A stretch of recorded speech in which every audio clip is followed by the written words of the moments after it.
الشيطان الرجيم. بسم الله الرحمن الرحيم. تبارك الذي بيده الملك وهو على كل شيء قدير. الذي خلق الموت والحياة ليبلوكم أيكم أحسن عملا وهو العزيز الغفور. الذي خلق 7 سماوات طباقا ما ترى في خلق الرحمن من تفاوت فارجع البصر هل ترى من فطور ثم ارجع البصر كرتين ينقلب إليك البصر خاسئا وهو حسير. ولقد زينا السماء الدنيا بمصابيح وجعلناها رجوما للشياطين وأعتدنا لهم عذاب السعير. وللذين كفروا بربهم عذاب جهنم وبئس المصير. صدق الله العظيم. حضرات، آج کے لیکچر کے بارے میں بھی تفصیلات نماز جماعت کے بعد بتا دی گئی. اصل میں پھر بھی آپ کو انتظار کرتا ہوں کہ آج ہماری یہ شریعت انفارمیشن کی 802ویں نشست ہے اور اسے آپ کے جانے پہچانے مشہور و معروف scholar doctor Iqbal Ahmed engineer مخاطب کر رہے ہیں. آپ ایسی بات نہیں ہے کہ آپ ان سے واقف نہیں ہیں. وہ نہ صرف یہ کہ ہمارے کئی محفلوں کو انہوں نے گرمایا ہے، بلکہ آپ اخبارات میں دیکھتے ہیں کہ ان کے مضامین جو بہت ہی جافشانی سے لکھے جاتے ہیں اور بڑے پرمغز ہوتے ہیں وہ شائع ہوتے رہتے ہیں. چنانچہ آج کے اخبار میں بھی ہے. میں آپ سے گزارش یہ کروں گا کہ ہمارے محافل کو کچھ اس سے استفادہ آپ تو کرتے ہیں، لیکن کوشش کیجیے کہ آپ کے بچوں کو بھی ساتھ لائیں چونکہ چھٹیاں ہیں. حضرات، یہ عنوان خود بتاتا ہے کہ یہ آج کے دور میں اس کی کتنی اہمیت ہے. پابندی عہد کے تقاضے. عہد اور یہ تفصیل آپ کو بتائیں گے مخرج صاحب، لیکن یہ بات ہو گئی ہے کہ ہمارے ہاں کسی بھی عہد کی قدردانی نہیں ہے، کسی بھی وعدے کی پابندی نہیں ہے. چند لوگوں کے پاس اہمیت ہے، ایسا نہیں ہے، لیکن بہت سے لوگ اس کی اہمیت سے واقف نہیں ہیں اور وہ آپ کو تفصیل میں بتائیں گے کہ پابندی کیا ہے، پابندی عہد کے کیا معنی ہیں اور اس میں شرع میں کیا مقام ہے، تاریخ اسلام میں کیا واقعات ہوئے ہیں پابندی عہد کے. ایسے تمام چیزیں آپ کے سامنے آئیں گی. حضرات، یہ بھی چندہ بتانے کی ضرورت نہیں ہے کہ ہمارے ان محافل کے ایکٹیویٹیز کو دنیا بھر میں دیکھا جاتا ہے، کیونکہ یہ جو ہمارا ویب سائٹ ہے اس سے فائدہ اٹھایا جاتا ہے. آپ سے بھی گزارش ہے کہ اگر آنا نہ ہو تو ویب سائٹ سے آپ فائدہ اٹھا سکتے ہیں. خصوصاً پرانے شہر میں آپ اس کی تشریح کر سکتے ہیں کہ جو بعض حضرات نہیں آ سکتے، بعض ٹریفک کی وجہ سے یا دور فاصلوں کی وجہ سے یا کوئی اور کام کی وجہ سے، وہ جو ہے اس سے استفادہ کریں. کیونکہ ابھی جیسے میں نے بتایا آپ کو کہ ہمارے محافل کا سے استفادہ کرنے والے جانتے ہیں کہ ان کی کیا اہمیت ہے. یہ بات بھی آپ پہ واضح ہے کہ ہمارے ہاں ایسی تنظیمیں ہیں جو تبلیغ کے لیے باہر چلی جاتی ہیں اور وہ بھی جو ہے ایسے بھی نہیں ہوتے کہ متمول ہیں، معمولی آمدنی کے ہیں، لیکن وہ اہمیت جانتے ہیں تبلیغ کی. تو یہاں کے محافل کی تبلیغ کا ذمہ بھی ہے، آپ اس کے طرف توجہ کریں. ہمارے پرچے چلتے ہیں ہر ہفتے کے پروگرام کے، ان کو لیتے جائیے اور بعض حضرات تو اس سے زیراکس کرا کے حاصل کرتے ہیں. لیکن آپ کم از کم اتنا تو کیجیے کہ اپنے پاس ایک متعلقہ مسجد میں اس کو پہنچا دیجیے. میں اس کے لیے آپ کے انتظامیہ آپ کا مشکور رہے گا. میں زیادہ وقت کیے بغیر آج کے ہمارے مقرر اقبال صاحب سے گزارش کرتا ہوں کہ اسے نشین پر تشریف لائیں اور اپنے خیالات سے ہمیں استفادے کا موقع. رسول الکریم ربی اشرح لی صدری ویسر لی امری واحلل عقدۃ من لسانی یفقہوا قولی.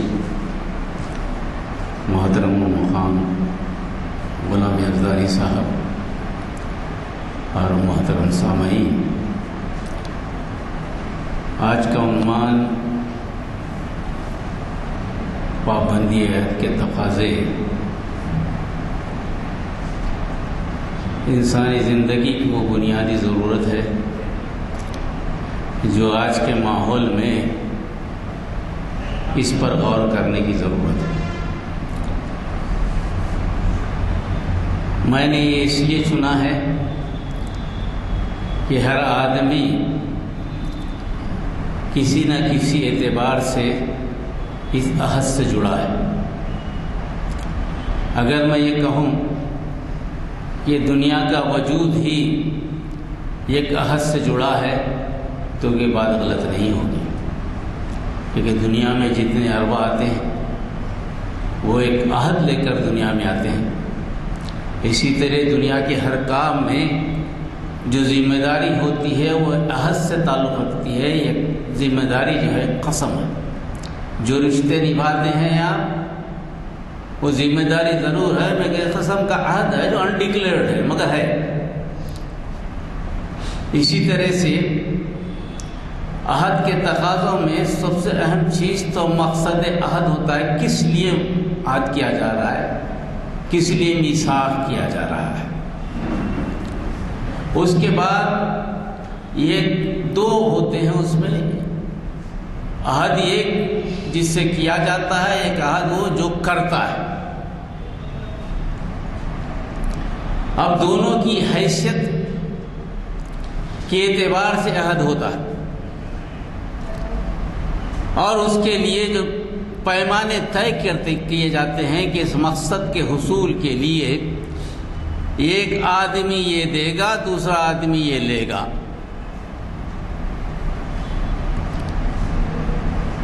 اور اس سے یہ مقصد حاصل ہوگا. اس کو پورا کرنے کی جب قسم کھائی جاتی ہے ہر اعتبار سے اس کو پورا کرنا پڑتا ہے. اگر نہ کریں تو عہد باقی نہیں رہتا. اسی لیے ہمارے پاس شادی بیاہ بھی ایک عہد ہے، قسم ہے، آپس میں اگر نہ جڑے تو ٹوٹ جاتی ہے. اس طرح عہد جو ہے عمومی طور پر 3 حصوں میں تقسیم ہے، یا 3 طریقے ہیں عہد کے. ایک وہ عہد جو اللہ اور بندے کے درمیان ہوتا ہے. ایک وہ عہد یہ قوم اور دوسری قوم کے درمیان ہوتا ہے. ایک تیسرا عہد وہ ہے جو لوگ عام طور پر اپنے مقاصد کی تکمیل کے لیے کر لیتے ہیں. یہ تینوں عہد میں بھی اگر آپ دیکھیں گے تو مقاصد شامل ہیں، ذمہ داریاں شامل ہیں. دنیا کا سب سے بڑا جھگڑا یہ ہے جو عہد کر کے ہم سامنے آتے ہیں اس کو پورا نہیں کرتے، ان تقاضوں کو پورا نہیں کرتے، ان بنیادوں سے ہل جاتے ہیں. اس لیے بار بار یاد دلایا جاتا ہے کہ بے عہد کی پابندی کرو. اسلام میں تو عہد توڑنے پر بڑی سزائیں آئی. یہ قوم سے جب عہد، اسلام میں ایک مسلمان دوسرے غیر مسلم سے عہد کرتا ہے اس کو عہد توڑنے کا حق نہیں ہے الا یہ کہ غیر مسلم عہد توڑے. اسی طرح سے مسلمان قوم اگر تاریخ اٹھا کر دیکھیں گے، نبی کریم صلی اللہ علیہ وسلم کے زمانے میں بھی جب دوسرے مشرکین عرب سے معاہدہ کیا گیا تو نبی کریم صلی اللہ علیہ وسلم نے خود نہیں توڑا.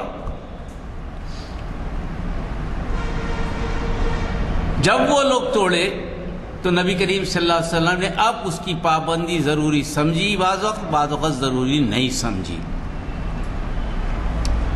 یہ وہ بنیاد ہے جس پہ آج کے ماحول کو چیک کرنا ہے، آپ کو آپ کے ماحول کو سمجھنا ہے۔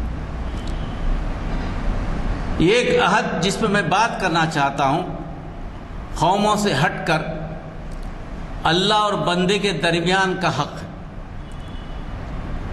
آج دنیا میں جو پریشانی ہے وہ یہ کہ اللہ اور بندے کے درمیان جو عہد تھا وہ کہاں گیا،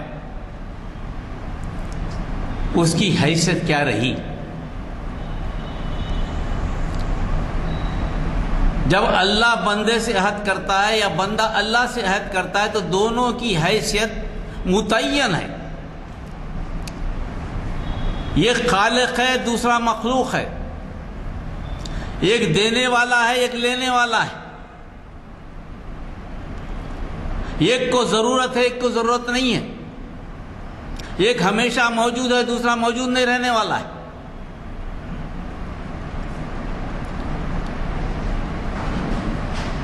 اور موجود نہ رہنے والا کس طرح سے موجود رہنے والے سے عہد کر سکتا ہے،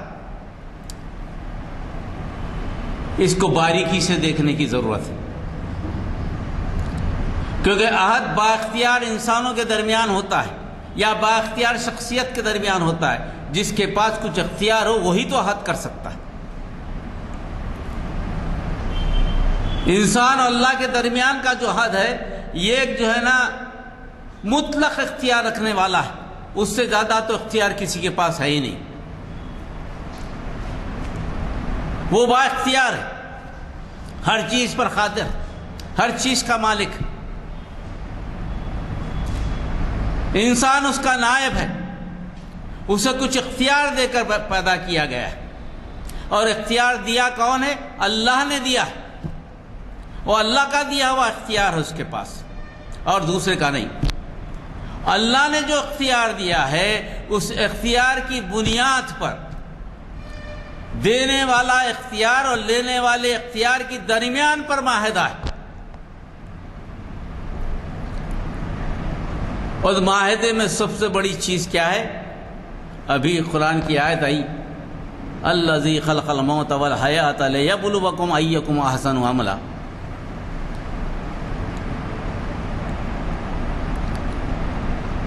یعنی وہی ہے جس نے موت و زندگی کو تخلیق کیا ہے۔ خلق الموت والحیات، موت پہلے آئی، بے جان چیز کو زندگی بخشی، تم بے جان تھے، تم کو زندگی بخشی۔ لیبلوکم ایکم احسن، تاکہ تمہارا امتحان لیا جائے، آزمائش کی جائے کہ تم میں احسن عملہ، حسن نہیں سب سے اچھا کام کون کرتا ہے، یعنی احکامات کی پیروی کون کرتا ہے۔ یعنی مقصد تخلیق کیا ہے؟ مقصد تخلیق اعمال کا اچھا ہونا۔ جو اختیار تمہیں دیا گیا ہے وہ اختیار کی پابندی کا مقصد کیا ہے؟ اس کا مقصد یہ ہے کہ جو عمل تمہیں کرنے کے لیے حکم دیا جا رہا ہے وہ اعمال کی تکمیل کرنا، تعمیل کرنا۔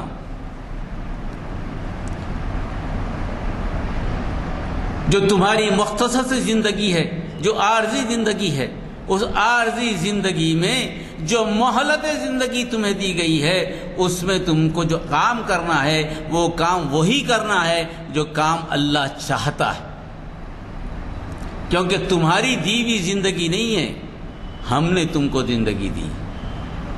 تم مردہ تھے، ہم نے زندہ کیا، اور پھر تمہیں ماریں گے بھی، پھر اٹھائیں گے، پھر پوچھیں گے بھی۔ یہ ساری چیزیں بتا دی گئی۔ بتا دینے کے بعد اختیار دیا گیا، اختیار دینے کے بعد اس کی بھی ایک مہلت زندگی مقرر کر دی۔ دنیا کی جیسے زندگی کی مہلت مقرر ہے اسی طرح ہر انسان کی زندگی کی مہلت مقرر ہے۔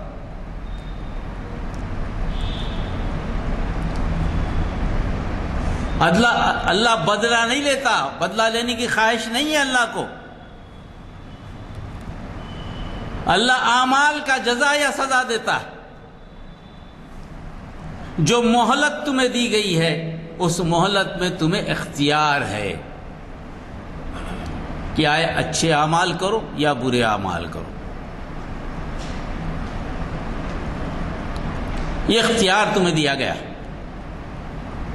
اس عہد کی پابندی، اچھے اعمال کرنے کا مقصد یہ پورا ہونا ہے. اس پورا کرنے کے لیے احکامات اللہ کی طرف سے آئیں گے، اللہ کی طرف سے پیغمبر آئیں گے، اللہ کی طرف سے رشی آئیں گے، اللہ کی طرف سے نبی آئیں گے. یہ تم کو بتائیں گے جیسے جیسے تمہارے مسائل آئیں گے اللہ کس چیز کو پسند کرتا ہے، کس چیز کو پسند نہیں کرتا. جس طرح ایک فرد کی ذمہ داری ہے اسی طرح قوم کی ذمہ داری ہے. بحیثیت قوم اسے کیا کرنا ہے، دوسرے اقوام سے کیسے معاملات طے کرنا ہے، اپنے اختیارات کو کیسے حاصل کرنا ہے. یہ ساری چیزیں اللہ کے بتائے ہوئے طریقے پر ہونی چاہیے. دوسرے عہد جو ہے آپ کے درمیان، قوم کے درمیان کے عہد بھی اللہ کے بتائے ہوئے طریقے پہ ہونا چاہیے. تمہارے معاملات کے عہد بھی جو تم ایک انسان دوسرے انسان سے کرتے ہو اللہ کے بتائے ہوئے طریقے پہ ہی ہونا چاہیے. کوئی دوسرا طریقہ نہیں ہے. انسان پابند ہے اس عہد کا، اور اس کا یہ عارضی اختیار مہلت کے ساتھ ختم ہوگا.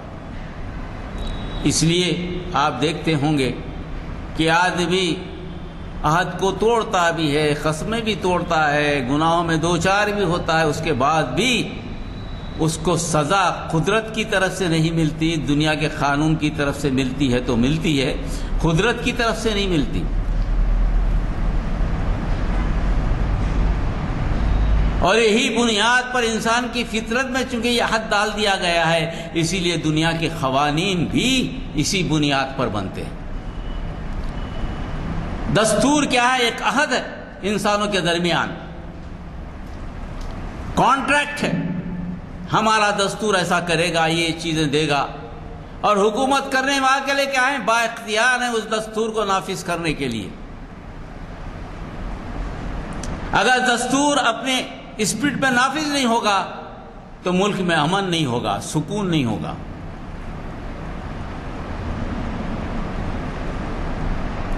یہ بنیادی بات. اور اس کے بعد بنیادی بات کیا ہے کہ اللہ کے احکامات جن کے پاس آ جائیں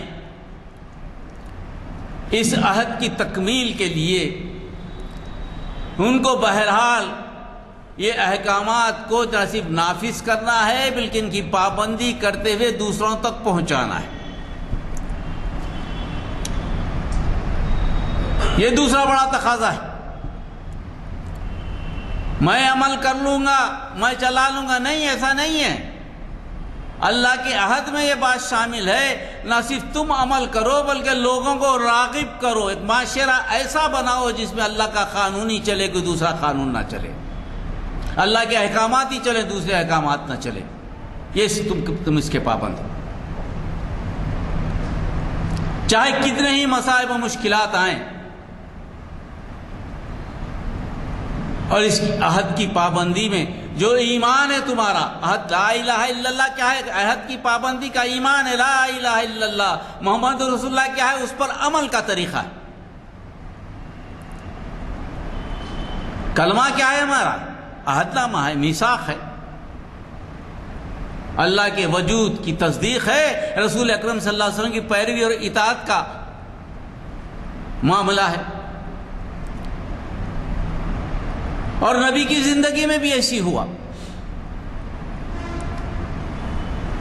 سال حزن جسے کہا جاتا ہے کہ جس میں ابو طالب کا بھی انتقال ہوا، خدیجہ کبریٰ کا بھی انتقال ہوا، دونوں کا وصال ہوا. دو غم نبی کریم صلی اللہ علیہ وسلم کو ہوئے. ایک طرف سے حضرت خدیجہ کبریٰ کا سرمایہ ختم ہو گیا، سیاسی طور پر جو قوت حاصل تھی ابو طالب سے وہ بھی ختم ہو گئی. نبی کریم صلی اللہ علیہ وسلم اپنے صحابہ کے ساتھ جو بھی ایمان لائے تھے ان کے ساتھ اس زمانے کے اعتبار سے بے یار و مددگار، بے سر و سامانی میں. اہل قریش ان کا مذاق اڑا رہے.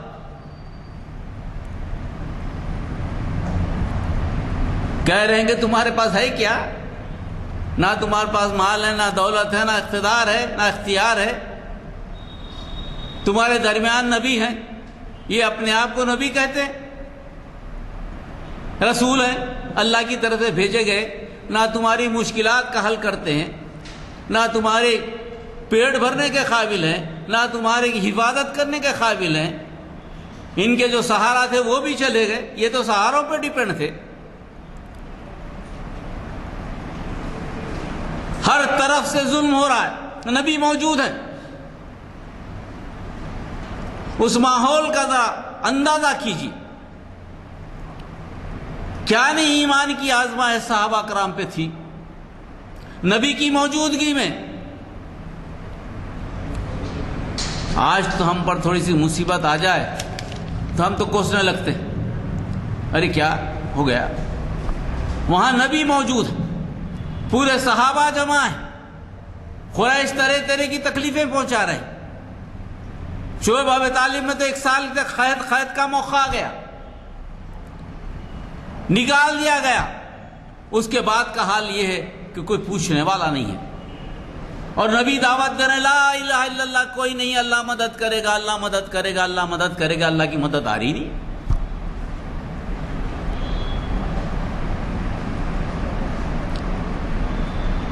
کیا کیفیت ہوگی اندازہ کیجئے. آج کے ماحول سے زیادہ خراب ماحول تھا وہ. نبی کی موجودگی میں یہ حال ہو جائے مسلمانوں کا، ان کا پوچھنے والا کوئی نہیں.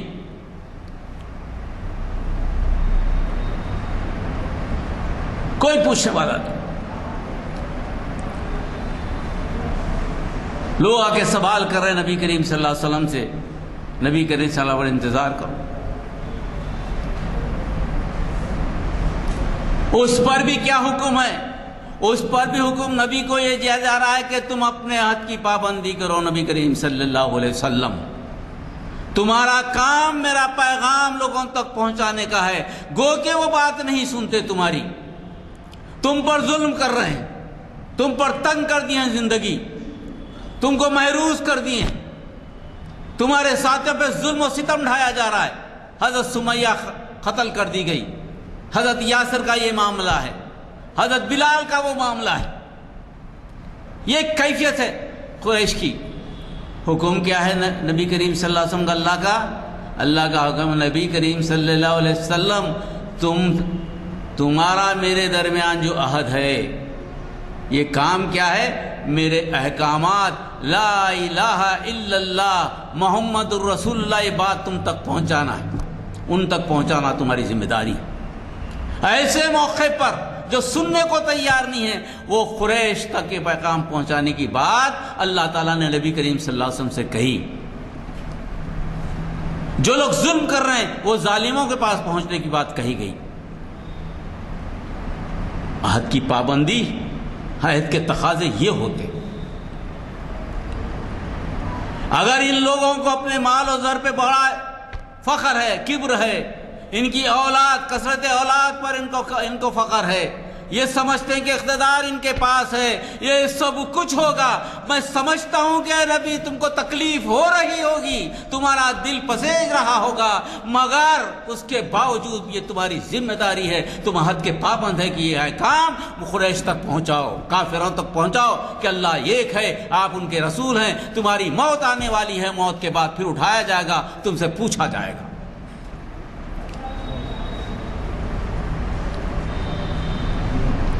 ایسا کوئی ماحول تو آج ہے نہیں. ہم پریشان ہو جاتے،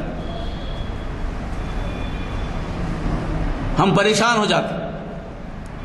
مگر وہ عہد جو نبی کریم صلی اللہ علیہ وسلم سے کیا گیا تھا، کیا وہ صرف نبی کریم صلی اللہ علیہ وسلم سے کیا گیا تھا یا سارے ان کی امت سے کیا گیا تھا؟ نبی کریم صلی اللہ علیہ وسلم کو حکم دینے کا کیا معنی ہے؟ یہ معنی یہ ہے کہ ان کی ساری امت کو یہ حکم ہے کہ ایسے حالات بھی اگر آ جائیں تو تم اپنی ذمہ داری سے پس و پیش نہیں کرنا. استقامت سے کھڑے رہنا. کوئی چیز تمہارا بگاڑ نہیں لے گی، کوئی تمہیں نقصان نہیں پہنچائے گی. یہ جو اقتدار نظر آتا ہے، یہ جو ان کے پاس جو سامان کی کثرت نظر آتی ہے، یہ ساری کثرت دھری کی دھری رہ جائے گی. اور ایک آیت سے اِنَّا كَفَيْنَاكَ الْمُسْتَهْزِئِينَ کہا اللہ تعالیٰ نے. اِنَّا كَفَيْنَاكَ الْمُسْتَهْزِئِينَ کیا کہا؟ نبی کریم صلی اللہ علیہ وسلم کہا تیرے لیے ہم ہی کافی ہیں ان مسخرہ کرنے والوں سے. تمہارا جو مذاق اڑا رہے ان کے لیے ہم ہی کافی ہیں. یہ لفظ حب میں ان کے ساری چالوں کو رد کرنے کی ذمہ داری ہماری ہے نبی. ہم ہی آپ کے لیے کافی ہیں. جب ہم کافی ہیں تو غم کس کا؟ آپ کام کرتے چلے جائیے، اور کام میں یقین کے ساتھ. یہ وہ ایمان کی کسوٹی ہے، وہ یقین ہونا کہ اللہ کی مدد آئے گی. یہ یقین کے ساتھ کام ہونا. اللہ پہ ایمان متزلزل نہ ہو، اللہ پہ ایمان قائم ہو، یہ یقین پیدا ہو ان حالات میں کہ اللہ کی مدد ضرور آئے گی. مجھے جو عہد ہے، میری جو عہد کی پابندی ہے، وہ پابندی مجھے نبھانا ہے.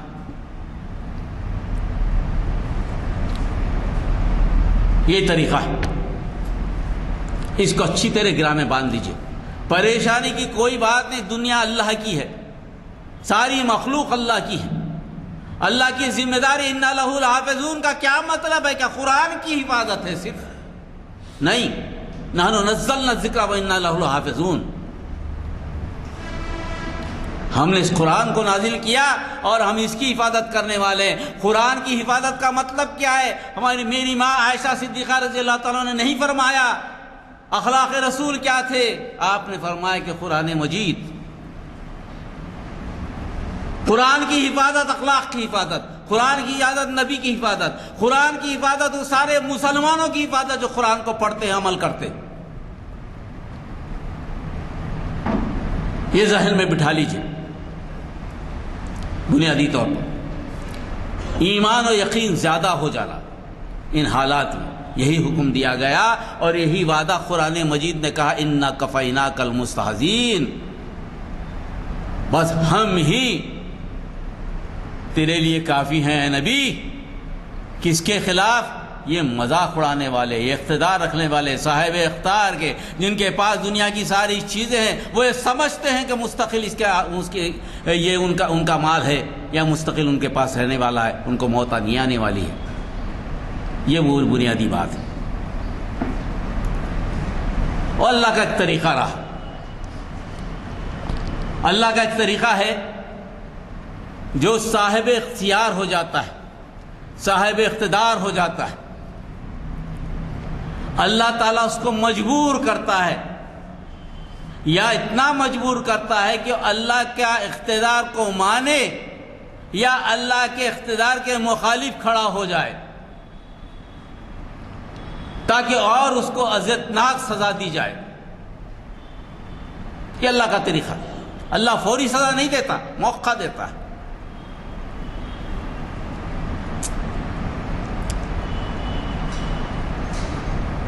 آج کے مضمون میں نے موسیٰ علیہ السلام کا تذکرہ کیا، خالی تھوڑا سا اس کو بیان کیا، مگر یہاں ذرا تفصیل سے آپ کے سامنے بولتا ہوں کیا قصہ ہے. فرعون ان کافروں میں سے ہے جو با اختیار تھا، جس کے پاس ساز و سامان تھا، جو خدائی کا دعویٰ کرتا تھا کہ میرے ملک میں کسی دوسرے کا اختیار نہیں چلے گا، میرا اقتدار چلے گا، سب کو میرے سامنے جھکنا پڑے گا. یہ فرعون کا ماننا تھا. اور بنی اسرائیل کو اس نے قیدی بنا کر رکھا تھا، غلام بنا کر رکھا تھا. حالانکہ اس زمانے تک بنی اسرائیل نے حکومت کی، حضرت یوسف علیہ السلام نے حکومت کی وہاں پر. بڑا سنہرا دور رہا بنی اسرائیل کا، مگر جن میں بگاڑ پیدا ہوا تو غلام بن گئے، جیسا کہ اکثر ہوتا ہے. اسی لحاظ سے ہم اپنے آپ پہ بھی غور کریں تو پتہ چلتا ہے ایک زمانے ہم نے بھی یہاں حکومت کی، ہمارے بگڑے اخلاق، ہم غلام بنے.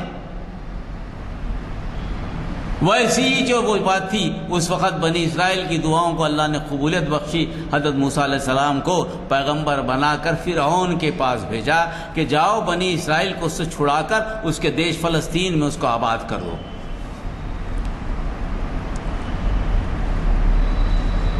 وہ قصے میں نہیں جاتا میں. حضرت موسیٰ علیہ السلام فرعون کے پاس کیسا پڑے کیا پڑے وہ الگ چیز ہے. وہ جب موسیٰ علیہ السلام بحیثیت پیغمبر اس کے پاس گئے اور جا کر کہا کہ میں اللہ کا بھیجا ہوا پیغمبر ہوں جو تجھ سے زیادہ قدرت رکھنے والا ہے، تو یہ پریشان ہوا کہ میرے سے زیادہ قدرت رکھنے والا کون ہے؟ کچھ نشانی بتائیے آپ کے پاس کیا قدرت ہے. پہلا وہ معجزہ جو ہم سب جانتے ہیں، آپ نے عصا ڈال دیا تو وہ اژدہا بن گیا. ہاتھ بتائے تو ہاتھ چمکنے لگا ید بیضا. بجائے اس کے کہ وہ سمجھتا کہ چیز جو ہے نا، موسیٰ تو نہیں جانتے تھے، موسیٰ تو وہیں پڑے تھے، وہیں پرورش پائی تھی، ان کی حقیقت سے تو وہ واقف تھا. بجائے اس کے کہ اس پہ ایمان لا لیتا، وہاں بولا کہ نہیں یہ تو جادو ہے. مقابلہ ہوا جس کا آپ کچھ جانتے ہیں. اس کے بعد کیا ہوا وہ بھی آپ جانتے ہیں، وہ بڑا مشہور قصہ ہے. اب جو معاملہ ہوا جب جادوگروں کے سانپ کھا گئے تو وہاں اس کو ٹھیس پہنچی کہ بھئی میرے اختیار میں نہیں ہے، یہ تو اختیار موسیٰ کی طرف جا رہا ہے. پھر وہ انکار کیا، بنی اسرائیل کو چھوڑنے کے لیے راضی نہیں ہوا. اس کے بعد پے در پے جو ہے نا اس پہ آزمائش آتی رہی. موسیٰ علیہ السلام اس کو ڈراتے رہے. قرآن میں تو تذکرہ ہے چند چیزوں کا، مگر یہاں میں اسرائیل کے حوالے دے رہا ہوں توریت کی، کہ کتنی مرتبہ فرعون کے درمیان اور موسیٰ علیہ السلام کے درمیان مکالمے ہوئے اور عذاب الہی آیا اور فرعون کو بے بس مجبور کر دیا گیا. اس کے باوجود بھی وہ ایمان نہیں لایا. تو وہ چند باتیں آپ کو بتاتا ہوں، اس میں 9 حوالے ہیں. پہلے تو یہ کہ جب بنی اسرائیل کو چھوڑنے سے انکار کیا تو اللہ تعالیٰ نے موسیٰ علیہ السلام سے کہا جاؤ اس کو کہو کہ میں اللہ کا فرستادہ ہوں، میں اللہ کی طرف سے بھیجا گیا ہوں، بنی اسرائیل کو میرے ساتھ کر دے. اگر تو نہیں کرتا تو اللہ کے اختیار میں جو چیز ہے میں کر کے بتا رہا ہوں، تو اس کو کر کے بتا. اللہ نے کہا کہ تم پانی میں اسرائیل کیوں بتاؤ، یہ تو قرآن میں بھی ہے.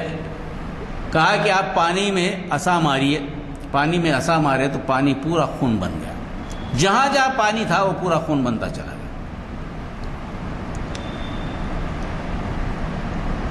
اور پینے کو پانی نہیں.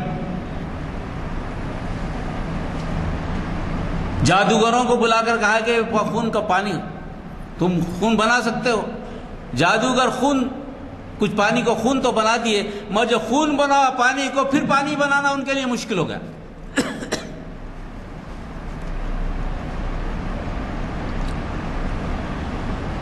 تب فرعون نے کہا کہ ٹھیک ہے، اللہ نے تجھے جو منصب دیا ہے موسیٰ، اس سے دعا کر، اگر خون پھر پانی کے قابل بن جائے، خون پانی کے قابل بن جائے تو میں بنی اسرائیل کو تیرے ساتھ چھوڑ دوں گا. حضرت موسیٰ نے دعا کی، پانی پینے کے قابل ہو گیا. پھر مکر گیا. ارے وہ تو ایک قصہ تھا، جادو تھی، تو کر لیا ہوں گا، میرے جادوگر بھی خون بنائے تھے، تمہارا کام، تم بڑے جادوگر ہوں گے. اور اس کے بعد جو ہے نا پھر کیا کیا، موسیٰ علیہ السلام نے کہا کہ ابھی بھی نہیں مانتا، تیرے اختیار میں کچھ ہے تو تیرے اختیار سے باہر کی کوئی چیز میرا اللہ جو کرتا ہے وہ تجھے بتاتا ہوں. کیا اس نے کہا کہ دیکھ اگر نہیں بھیجتا تو ٹڈی دل آئے گا، اتنے ٹڈی آ جائیں گے اندھیرا ہو جائے گا.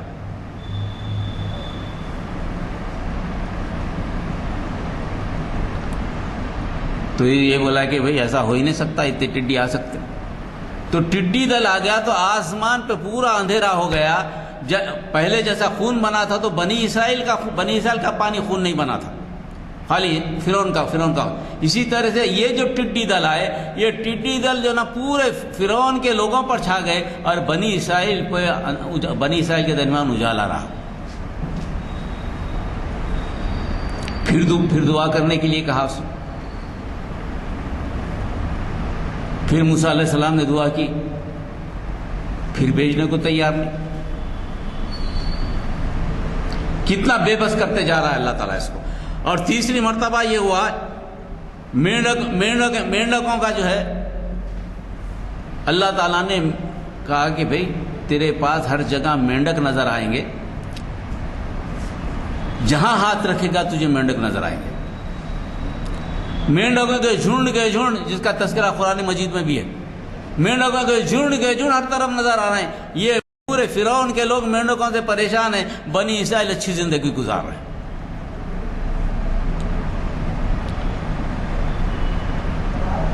یا پھر بے بس کیا گیا. پھر اس کے بعد دعا کروائی گئی، پھر دعا کے بعد نہیں مانتا. اور اس کے بعد پھر جو ہے جوئے مچھر، اس کی بہتات ہو گئی. موسیٰ علیہ السلام نے کہا کہ تیرے پاس جوئے مچھر اتنے ہوں گے آدمی زندگی گزارنا مشکل ہوا، کئی ہلاکتیں ہو جائیں گی اس میں. یہ کیفیت چلی. اس کے بعد بھی پریشان ہو کر دعا کرنے کے لیے کیا، جب بھی دعا کرے پھر بھی نہیں مانتا. اور اس کے بعد جو ہے جتنے جانور تھے، چوپائے جانور، گھوڑے، بیل، بکری، یہ جتنے بھی ہوتے ہیں، موسیٰ علیہ السلام نے کہا کہ سارے کے سارے مر جائیں گے. تیرے پاس نہ تو کوئی گھوڑا ہوگا سواری کے لیے، نہ کوئی بیل ہوگا، نہ دودھ دینے کے لیے کوئی گائے ہوگی، کوئی اونٹ ہوگا، نہ کوئی جانور نہیں ہوگا تیرے پاس. یہ سب مرتے چلے جائیں گے. جب ان کا سلسلہ چلا مرنے کا، پھر کہا کہ بھئی یہ میرے پورے گھوڑے ختم ہو جائیں گے تو میں کیا کروں گا. پھر دعا کروایا.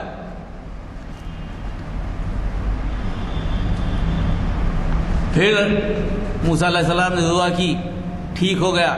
پھر اس کے بعد نہیں مانتا. اور اس کے بعد جو ہے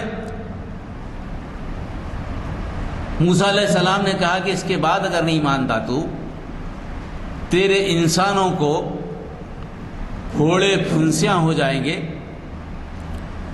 اور زندگی گزارنا مشکل ہوگا، کپڑے پہننا مشکل ہوگا، کپڑے تک جسم پہ رکھنا ان کو مشکل ہو جائے گا. کہا گیا تو جادو کر رہا ہے، نہیں چلے گا معاملہ. پھر آپ نے وہی معاملہ ہوا.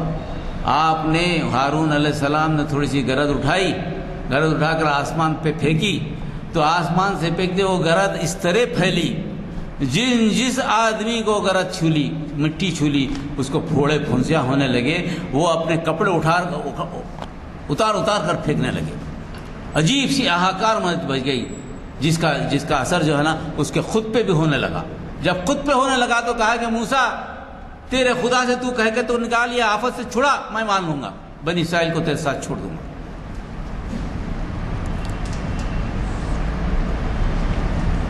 اس کے بعد بھی نہیں مانتا. اور اس کے بعد زراعت آ گئی تھی سامنے. اللہ تعالیٰ نے اس وقت اولے برسائے اور عذاب اتنا دیا کہ بجلی 7 دن تک ایسی چلتی رہی کہ ایسا معلوم ہوتا تھا کہ بجلی لوگوں کو چھو رہی ہے. ہیبت پہ اس کے محل کے دروازے بند ہے تو چھت میں سے بجلی اس کے قریب آ رہی ہے. 6000 لوگ چیخنے لگے کہ ہم ہلاک ہو جائیں گے. تب کہا کہ بلاؤ موسیٰ کو. موسیٰ آئے، موسیٰ علیہ السلام آئے تو کہا کہ موسیٰ یہ تو بہت موقع ہے، تو مجھے تو موت چکلے گی. تو موسیٰ نے کہا کہ تیرے پاس تو اختیار ہے، تو بچہ موت سے پریشان کیوں ہوتا ہے؟ تو با اختیار ہے، خدا ہے. تجھے کیا ہونے کا ہے؟ تجھے کیا پڑے؟ روک لے اگر تو روک رہا ہے. موسیٰ نے کہا کہ بہت ہو چکا، اب تک بہت چیزیں بتا چکا ہوں، تو چھوڑنے کو تیار نہیں ہے بنی اسرائیل کو. یہ معاملہ تیرا اور ہم میرے خدا کا ہے، تو نپٹ لے.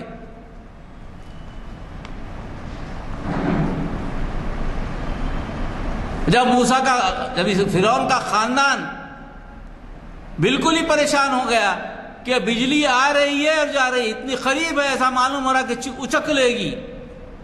انہوں نے کہا اب کی بار کم از کم ایسا کر دے موسیٰ، دعا کر دے میں بنی اسرائیل کو چھوڑ دوں گا، یہ میرا وعدہ ہے چھوڑ دوں گا، اب نہیں ستاؤں گا۔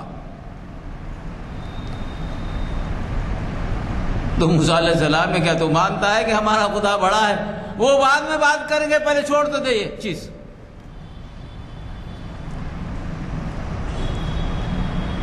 تو موسیٰ علیہ السلام نے دعا کی، وہ معاملہ ٹل گیا۔ تو بیٹھ کے سوچا اگر میں بنی اسرائیل کو چھوڑ دیا تو میرے پاس کام کرنے والے کون ہوں گے، اور یہ گئے تو پورے بیل بکری سب ان کے بچ گئے، میرے تو ختم ہو گئے پورے دعا سے۔ بیل بکری اونٹ وغیرہ سب ان کے پاس ہے، میرے پاس تو کچھ بھی نہیں ہے، اور میں چھوڑ دوں تو سارے ان کے ساتھ چلے جائیں گے، تو میں کیسے زندہ رہوں گا؟ وعدہ تو کیا، مگر اب کیا کروں؟ اب کہا گیا نہیں، دیکھیں گے اب کیا کرنا۔ کہا گیا نہیں موسیٰ ابھی نہیں چھوڑتا بنی اسرائیل۔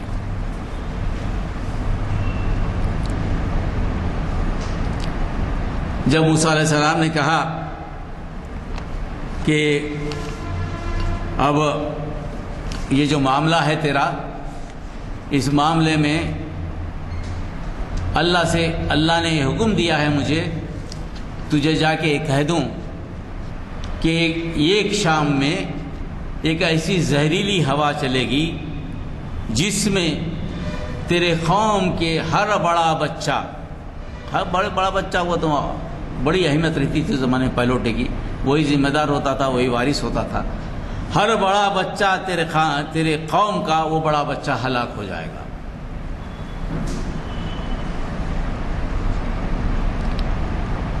فرعون کا دل آدھا نرم آدھا وہ تھا، مگر بڑا بڑا بچہ ہلاک ہو جائے گا، تو انہوں نے بولا ایسا تو ممکن ہی نہیں ہے، ایسا ہو ہی نہیں سکتا۔ انتظار کرتا رہا۔ جب وہ رات قریب آئی تو موسیٰ علیہ السلام نے بنی اسرائیل کو جمع کیا۔ بنی اسرائیل کو جمع کرنے کے بعد ان سے کہا کہ دیکھو یہ ہوا چلنے والی ہے، اللہ کا عذاب آنے والا ہے، تم کیا کرو کہ اللہ کے نام پر بچنے کے لیے قربانی دے دو بکرے کی، اور بکرے کا خون اپنی چوکھٹ پہ لگا دو، جب ہوا چلے گی تو چوکھٹ پر خون دیکھ کر تمہیں نقصان نہیں پہنچائے گی، وہ ہوا گزر جائے گی، اور تم کمرے میں بند رہنا، باہر نہیں نکلنا۔ ہوا یہ کہ وہ زہریلی ہوا آئی رات میں، جب چلنے لگی تو پورے فرعون کی قوم میں ہاہکار مچ گئی کہ پورا جو پہلے بچے تھے وہ مرنا شروع ہو گئے، یہاں تک کہ اس کا ایک بڑا فوجی جنرل تھا وہ بھی مر گیا، اور اس کا جو بچہ تھا ایک ہی اولاد تھی فرعون کی، ان کی روح سے، اسرائیلی روایت کی روح سے ایک ہی نسل کو جاری رکھنے والا ایک ہی بچہ تھا، وہ بھی مر گیا۔ جب یہ معاملہ ہو گیا پورا تو فرعون نے موسیٰ علیہ السلام کو بلایا، بولا کہ بھائی میرے پاس ہوا ہے، بنی اسرائیل کے پاس کیا ہوا؟ بنی اسرائیل تو ویسی موجود ہے، ان کے پاس تو کچھ ہوا ہی نہیں۔ کہا کہ بھائی اب تو بہت ہو گیا، بہت نقصان ہو گیا، بنی اسرائیل کو لے کر اب تو نکل جا۔ تو یہ آخری مرحلہ تھا، آخری عذاب تھا جو زہریلی ہوا کی صورت میں جب نازل ہوا تو فرعون نے بنی اسرائیل کو جانے کی اجازت دی۔ یعنی دنیا کی زندگی میں اگر آپ دیکھیں جتنے با اختیار با اقتدار لوگ ہوتے ہیں، اللہ کی قدرت کو نہیں مانتے، اللہ کے اختیارات کو چیلنج کرتے ہیں، ہر وہ چیز کو جو اللہ کی طرف سے ان کو سمجھانے کے لیے آتی ہے، جیسا کہ کٹرینہ آ جاتا، کوئی عذاب آ جاتا، کوئی زلزلہ آ جاتا جو ان کے اختیار میں نہیں رہتا، اتنی سائنسی ترقی کے باوجود بھی یہ اسے پہچان نہیں سکتے، اسے کنٹرول نہیں کر سکتے، بجائے اس کے کہ اللہ کی قدرت کو مان لے، اللہ کے اختیار کو مان لے، اللہ سے جو عہد کر کے آئے ہیں کہ خالق و مخلوق کا اللہ پیدا کرنے والا ہے، اسی کی عبادت ہونی چاہیے، اسی کی بات ماننا چاہیے۔ جب اس کا انکار کرتے ہیں چھوٹے چھوٹے چیزیں آتی رہی ہیں، جس سے ایک کرتے بھائی کسی زلزلہ آ گیا تو اس کی وجہ سے آ گیا، کچھ سائنٹیفک وجہ بتاتے ہیں، سائنس بتا دیتے ہیں۔ آج کا کرونا وائرس بھی لوگ اسے سائنس بتاتے ہیں۔ فرعون کی جگہ رکھ کر آج کے لوگوں کو دیکھیے، ان سارے ظالموں کو دیکھیے، اور مظلوموں کی فہرست میں کون لوگ ہیں دیکھیے۔ مظلوموں کی فہرست میں وہ لوگ ہیں جو حکومت نہیں چاہتے، جو اقتدار نہیں چاہتے، جو کوئی شاہ و شجاعت نہیں چاہتے۔ کیا چاہتے ہیں؟ وہ صرف یہ چاہتے ہیں کہ اللہ نے پیدا کیا ہے، اللہ کی عبادت کرو۔ کیا مطالبہ ہے ان کا؟ جو مظلوم ہے ساری دنیا میں، یہ ایک جگہ نہیں، ہر جگہ کا دیکھیے کیا کن پہ ظلم ہو رہا ہے؟ انہی پہ ظلم ہو رہا ہے جو چاہتے ہیں کہ اللہ نے ہم کو پیدا کیا، لا الہ الا اللہ، اللہ کے سوائے کوئی معبود نہیں ہے، اور زندگی گزارنے کا طریقہ محمد رسول اللہ صلی اللہ علیہ وسلم کا ہے۔ اگر اس کے مقابلے میں کوئی اچھا طریقہ ہے تو پیش کرو، اس کے لیے بھی تیار ہے، بات کرنے کے لیے بھی تیار ہے، دلیل مانگ رہے ہیں، مسلط نہیں کر رہے ہیں کسی چیز کو۔ ساری اقوام، سارے مذاہب کہتے ہیں کہ اللہ ایک ہے، اللہ ایک ہے، تو پھر اسی کی بات چلنی چاہیے، اسی کے صفات چلنے چاہیے، اسی کے اختیارات چلنا چاہیے، اسی کے احکامات چلنے چاہیے۔ دوسرے کے احکامات کیسے ہوتے؟ اللہ کا لایا ہوا دین نبی کریم صلی اللہ علیہ وسلم کی طرف سے جو آیا ہے وہی انسانیت کے لیے حق ہے، اسی میں انسانیت کی فلاح و بہبودی ہے، اسی میں امن ہو سکتا ہے۔ اگر دنیا میں امن چاہیے تو ایک ہی اللہ کے بینر کے تحت ہو سکتا ہے، کئی اللہ کے بینر کے تحت نہیں ہو سکتا، اور ایک ہی قانون ہو سکتا ہے سارے انسانوں کا، دوسرا قانون نہیں ہو سکتا۔ اور دلیل مانگتا ہے پیش کرنے والا، اور یہ مظلوم بنا ہوا ہے، ظلم ہو رہا ہے ان کے اوپر، اس پہ ڈٹے ہیں۔ وہی کیفیت جو نبی کریم صلی اللہ علیہ وسلم کے زمانے میں تھی، چاہے کچھ بھی ہو جاؤ یہ پیغام ہم دیں گے، وہ عہد نبھا رہے ہیں، وہ پابندی عہد کے متمنی ہیں، اسی پر عمل کر رہے ہیں۔ جب چیز اختیار سے باہر ہو گئی تو بڑی بڑی طاقت رکھنے والے لوگ، 5 مرتبہ دنیا کو تباہ کرنے والے ہتھیار رکھنے والے لوگ، سرمایہ رکھنے والے لوگ، کثیر قوت رکھنے والے لوگ آج کس طرح کمروں میں بند ہے، باہر نکلنے کو تیار نہیں، ہاتھ ملانے کو تیار نہیں۔ کل تک کہہ رہے تھے کہ برقع نہیں رکھنا، منہ نہیں چھپانا، آج سب منہ چھپا رہے ہیں۔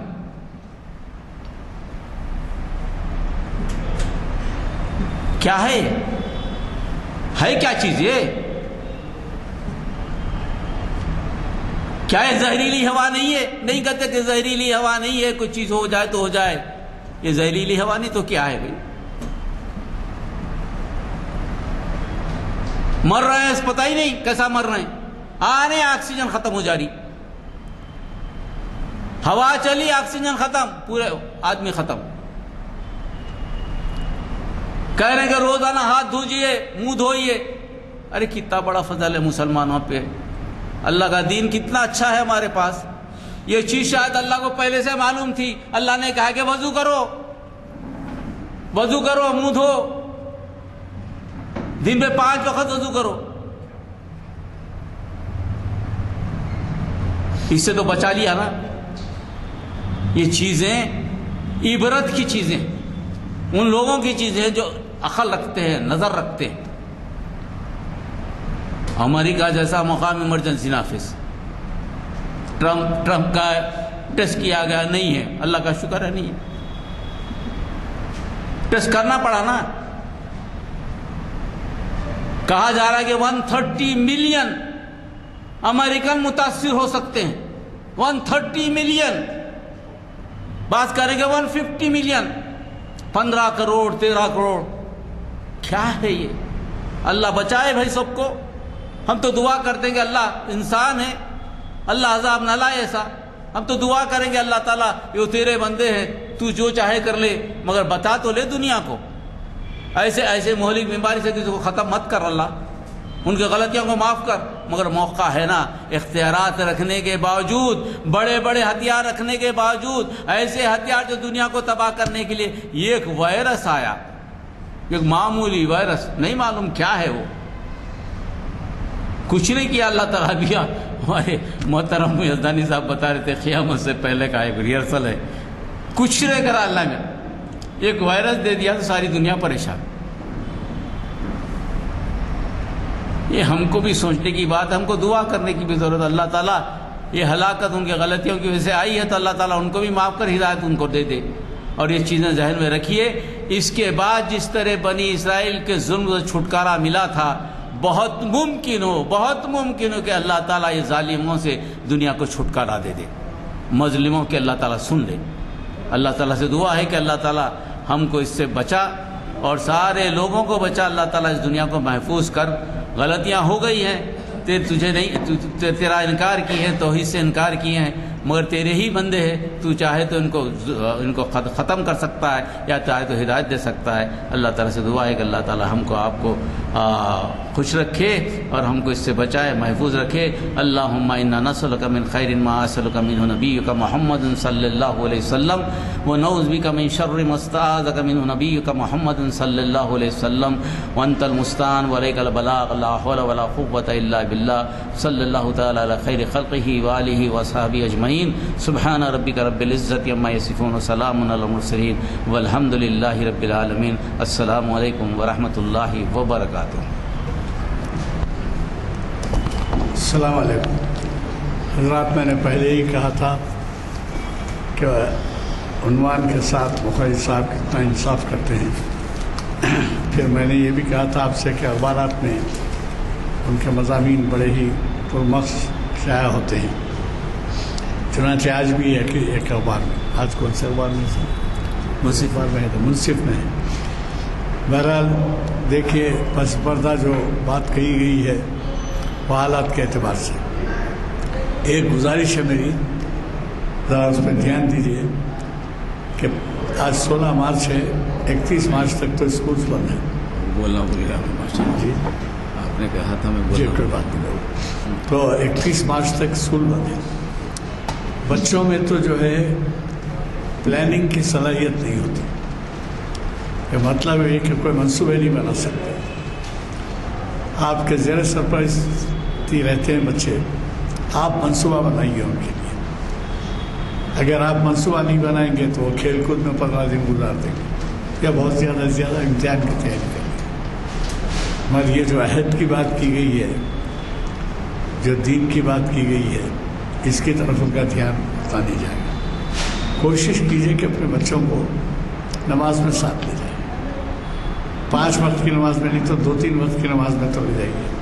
میں توقع رکھتا ہوں کہ آپ 5 وقت کی نماز میں لے جائیں گے، اگر نہیں لے جا سکے تو 1-2 وقت تو مسجد میں داخلہ دلائیے۔ فجر میں نہیں دلا سکتے، ظہر اثر میں لے جائیے، ظہر میں نہیں دلا سکتے اثر مغرب میں لے جائیے، اثر میں نہیں جا سکتے مغرب عشاء میں لے جائیے۔